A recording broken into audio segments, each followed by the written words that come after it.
Confessions of a Fast Food Employee. Hey, y'all boys, Shbarello, and we back here with a YouTube video. Hey, y'all boys, today, we finna get into that shit. Hope y'all enjoyed the video, bro. Make sure like, comment, subscribe, bro. Hey, let's get straight to the video. You know, one effect that working at fast food restaurants has had on me is that I now permanently view these establishments very differently.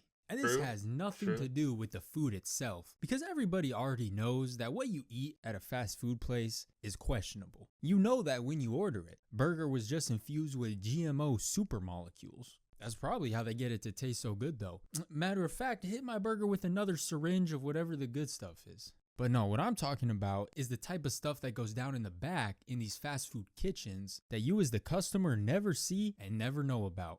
And it's all as a result of some of the absolute menaces they hire at some of these places. I think a food handler's card is really just a piece of paper they'll sell to anybody with $10.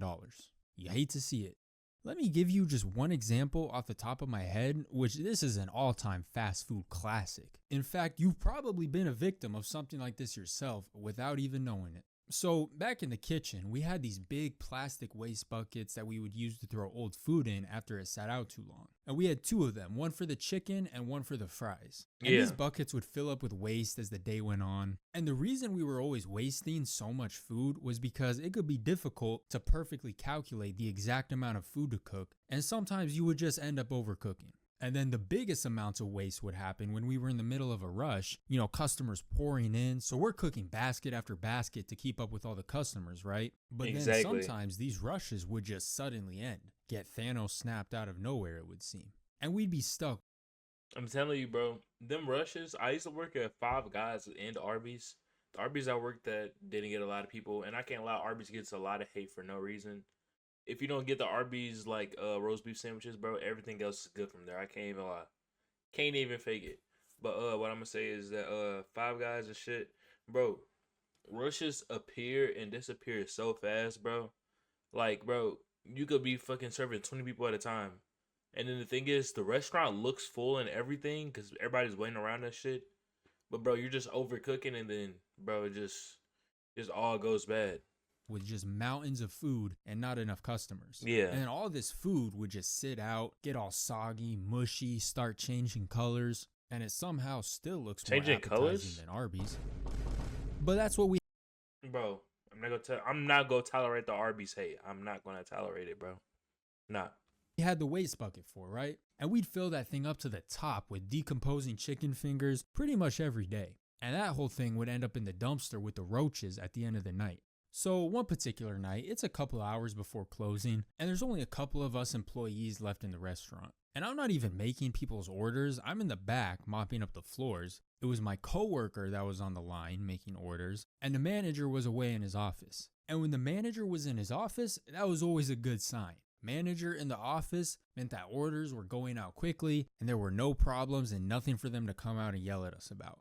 Because to give you some background, the one thing that everything revolved around at this chicken franchise was the service times. It was all about getting the customer their food fast, within 2 minutes, 3 minutes max, from the moment they ordered to the moment they were handed their food at the window. That is definitely one thing this franchise took extremely seriously. I mean, let the manager think you weren't breaking the barriers of time and space to crank out orders, and you would just get absolutely reamed over it. I'm talking about verbally berated. Management would be irate, yelling at you like, "What, do you think this is all a game?"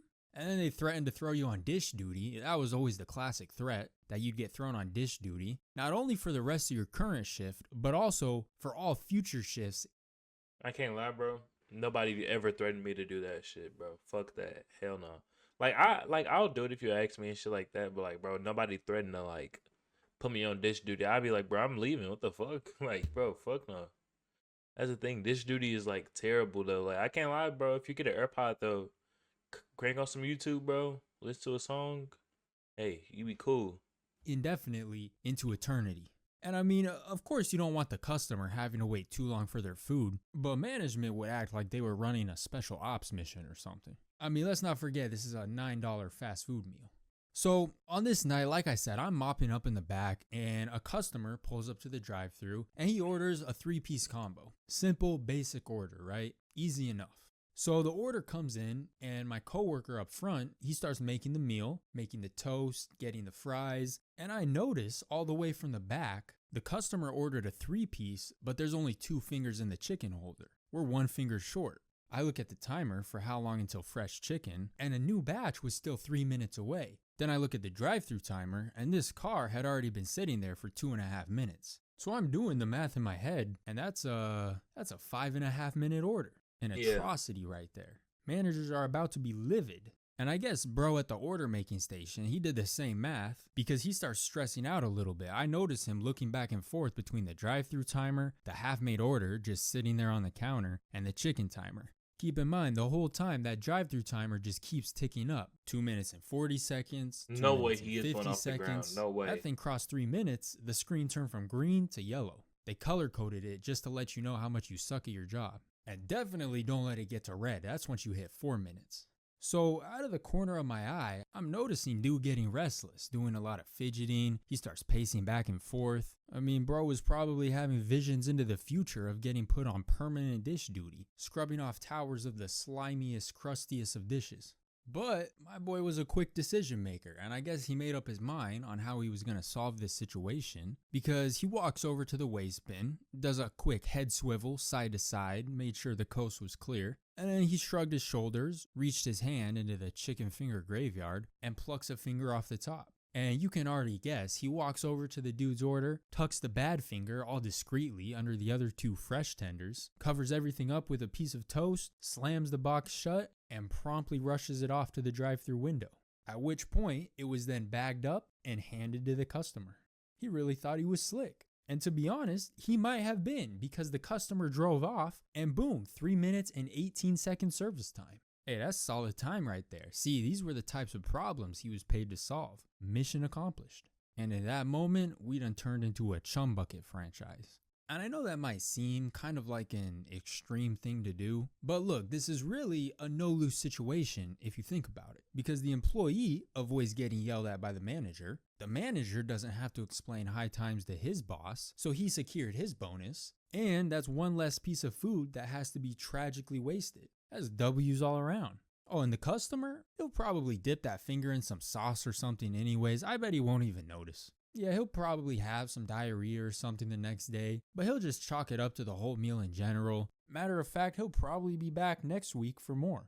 Hopefully he won't notice. But yeah, people were always going to the craziest of lengths to keep the service times low. And it wasn't always grabbing food from the waste bucket. I mean, sometimes it would be the opposite. I would see people undercook the food so it could be ready faster. They would be ripping open half-cooked pieces of chicken like, I mean, it's not that pink, right? What do you think? You think it's good? And then someone else would be like, yeah, close enough. Serve that batch up.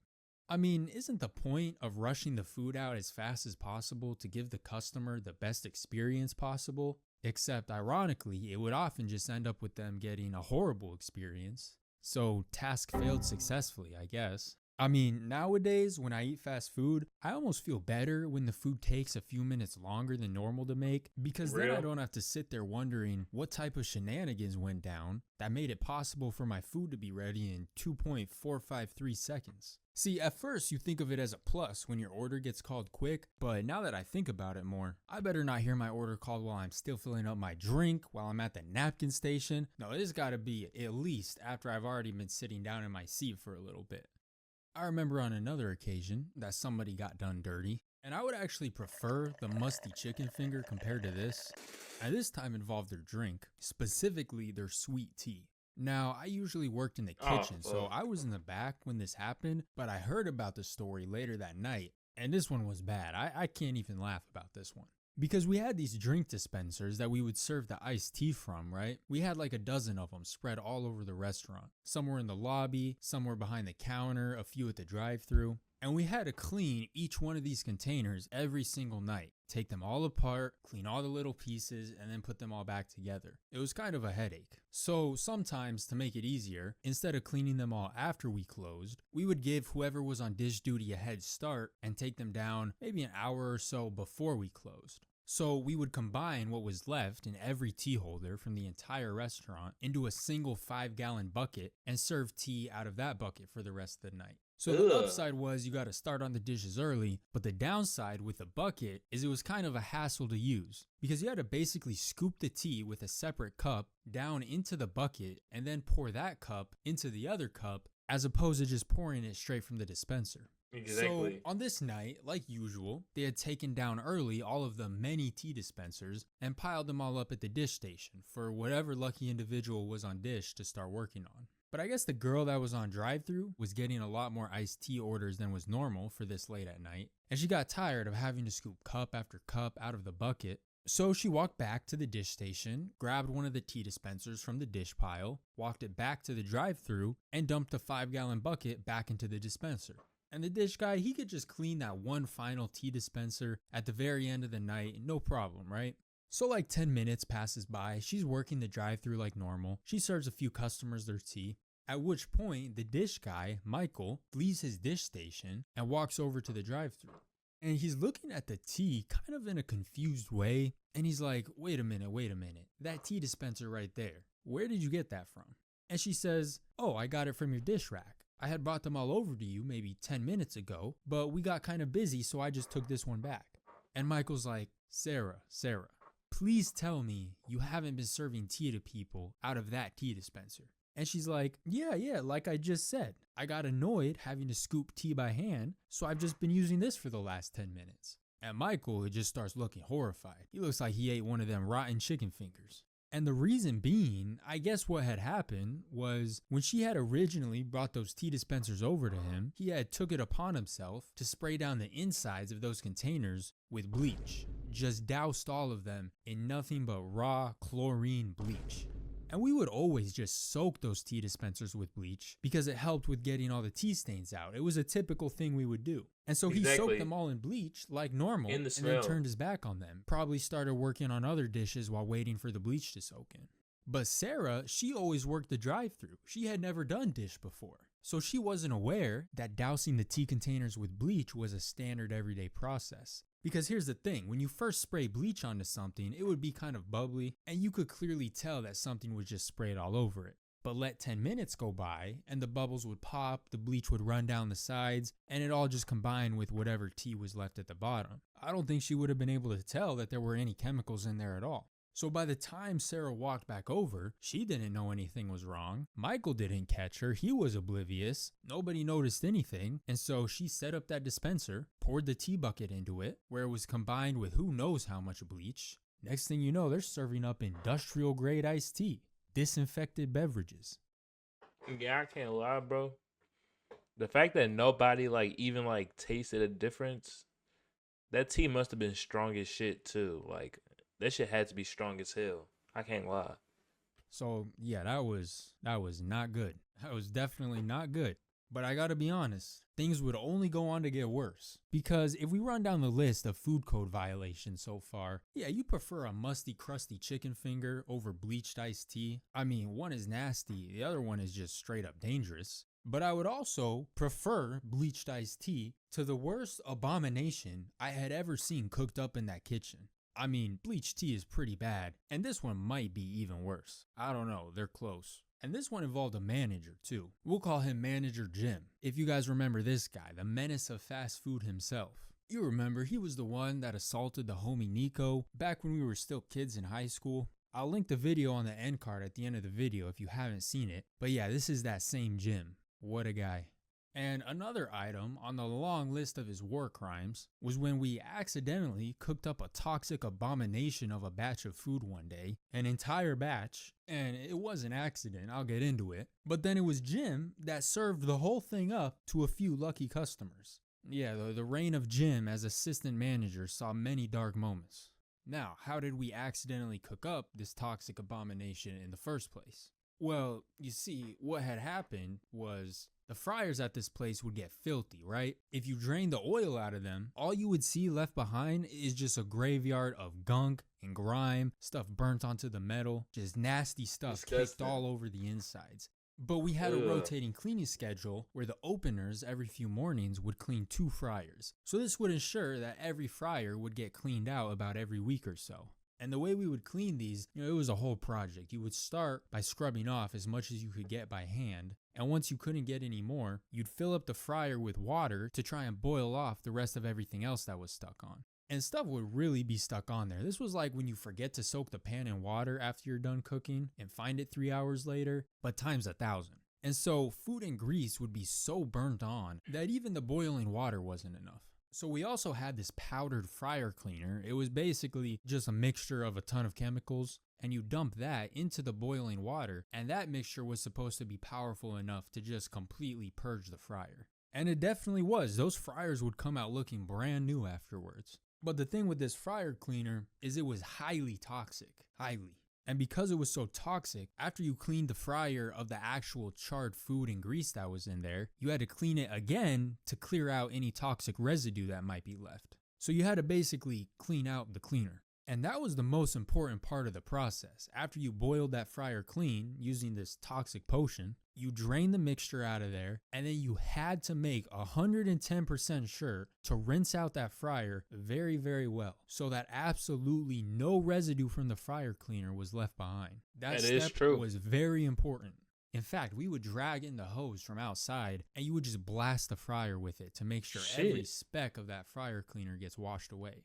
And once you were confident you didn't leave behind a single particle of this poison, you could now pour some fresh oil back in the fryer and start cooking again. And here's the thing, is you would immediately know if you left any fryer cleaner behind. Because if you did, as soon as you tried to fry something in there, everything would react and the whole thing would just start foaming up like crazy. You would definitely know. It looked like something that would give you superpowers if you fell into it.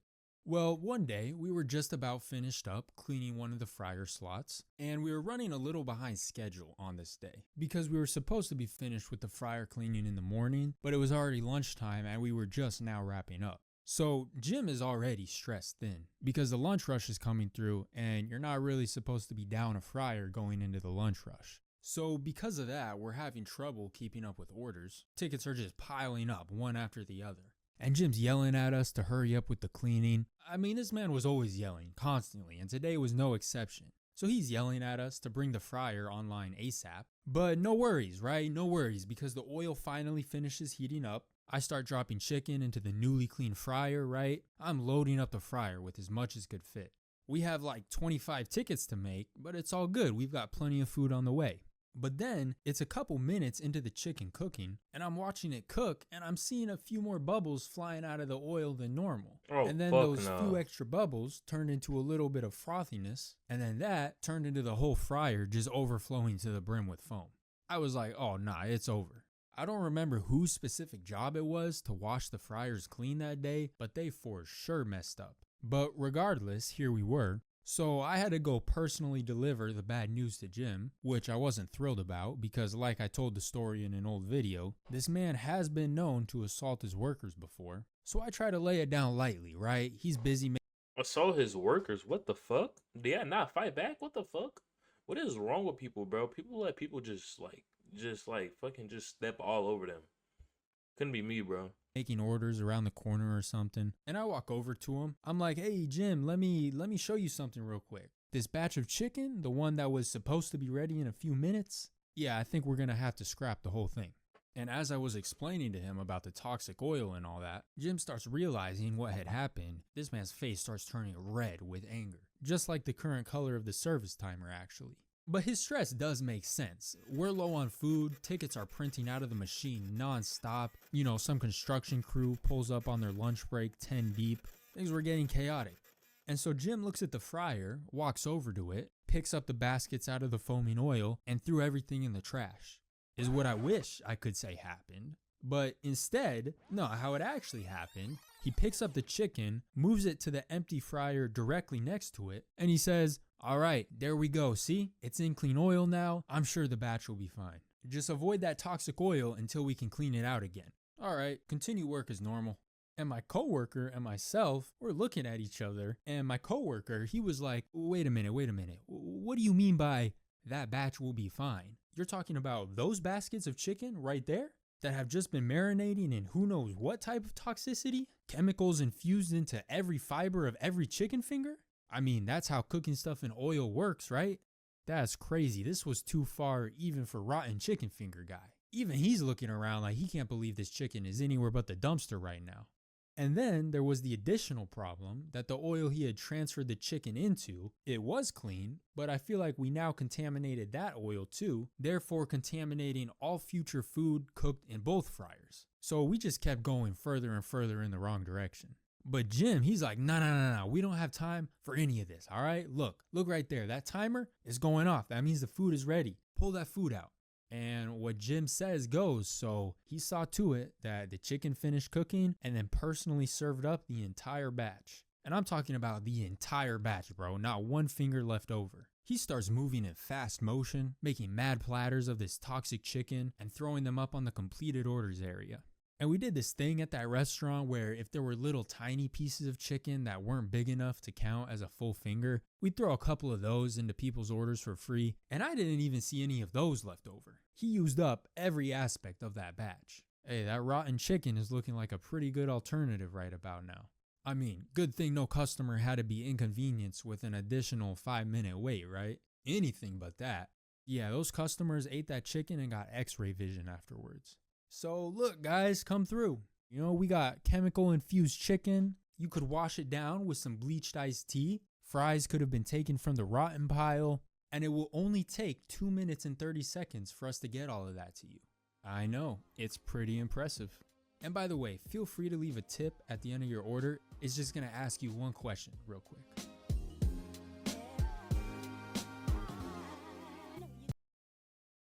Well, hey, that's it, y'all boys. That's it for the video. Hey, I can't lie, low-key fuck with the video. It was just something cool, But hey, have a good rest of y'all day, y'all boys. Short Rello 2 times, aka Dose I'm Dose My Soul, and we out of here. Doses.